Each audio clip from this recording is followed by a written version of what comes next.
To the skinny, straight, white boy actor on your inspirational Facebook post about achieving your goals. Or female to mediocre. I wonder what it's like to be a generic white boy who can fit into any role. Hero, villain, comic relief, lover.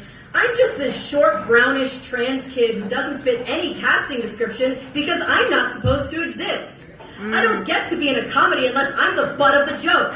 I don't get married at the end of a fairy tale because no one can imagine me as lovable. Wow. The only story I can tell is the trans teen coming out of the closet who dies. It must be easy to achieve your goals when our acting teacher is willing to support you. Of course you can trust him when for some reason he decides to only give you positive praise, when he lets you play complex characters while I come in with a male monologue of a boy raised as a girl and he tells me I should never gender bend, that this monologue is supposed to be a man in a dress. That's the whole joke. Wow. I bet you never had a teacher cast you in female roles. Ever. I bet you never had a scene partner who asked in front of the whole class, how do you keep your boobs down? And the teacher said nothing to protect you. I bet you never had an identity crisis so bad you couldn't write for 2 years.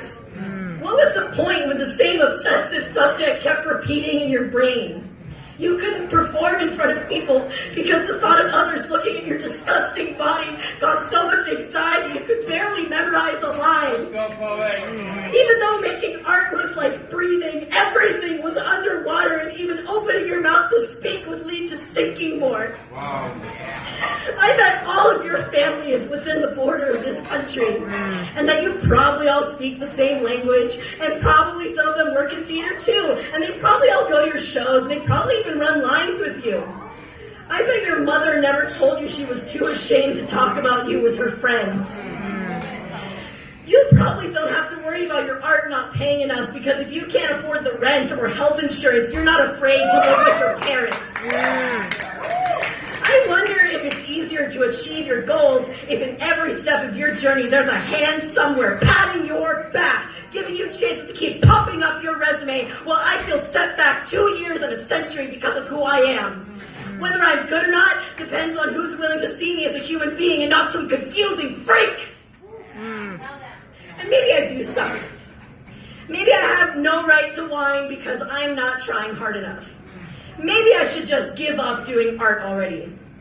But I'd like to at least reach my goal of just getting a chance to be heard so I can find out once and for all whether or not I'm really just mediocre.